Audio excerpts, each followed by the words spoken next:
Assalamualaikum warahmatullahi wabarakatuh. Perkenalkan, saya Muhammad Abrar dengan NIM 2301051109. Pada video ini saya akan menjelaskan tugas mata kuliah Hukum Perikatan Perdata dan Iltizam dengan tema Ilustrasi Syarat-syarat sah perjanjian menurut pasal 1320 Kitab Undang-Undang Hukum Perdata. Tema ini dipilih karena syarat sah perjanjian merupakan dasar penting dalam hukum perdata, khususnya dalam hubungan hukum yang sering terjadi di masyarakat, seperti jual beli, sewa menyewa, dan utang piutang.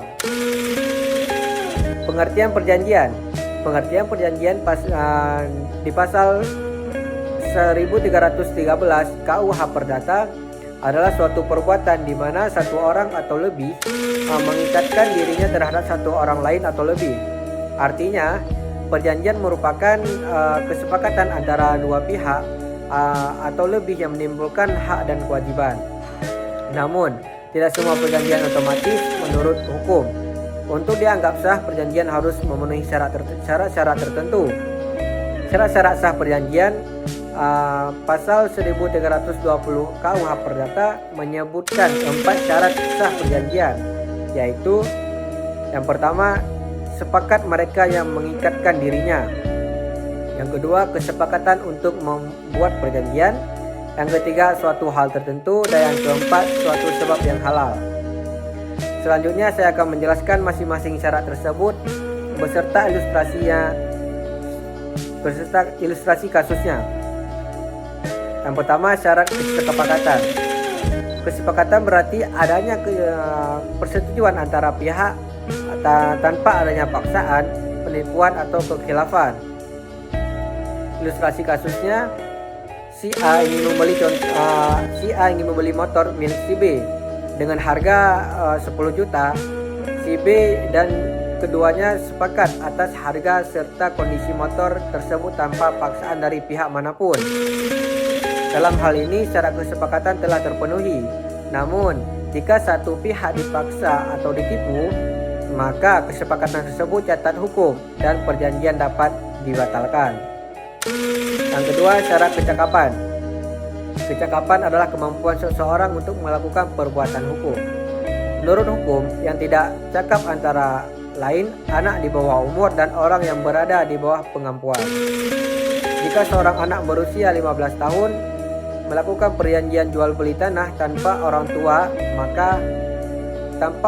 atau wali, maka perjanjian tersebut tidak memenuhi syarat kecakapan.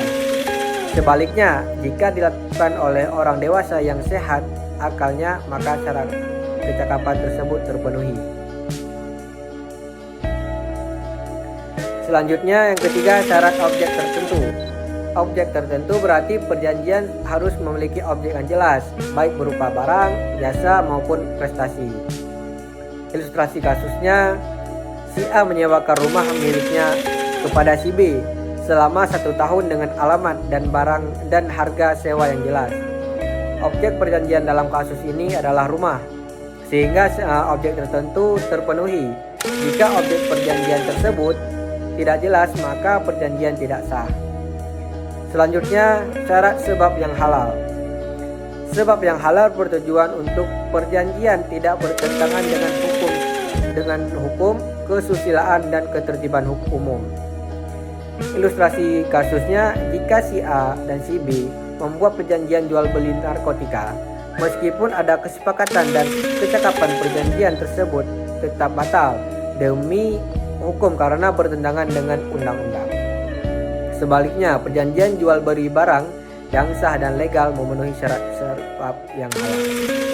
Baik, selanjutnya kesimpulan.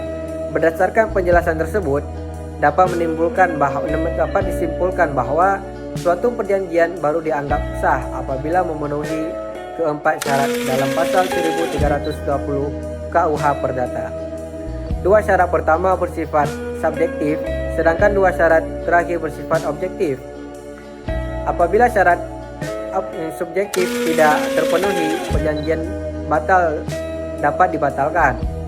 Namun, jika syarat objektif tidak terpenuhi, perjanjian dapat dibatalkan demi hukum. Demikian penjelasan mengenai ilustrasi syarat-syarat sah perjanjian. Semoga video ini dapat menambah pemahaman kita tentang hukum perjanjian.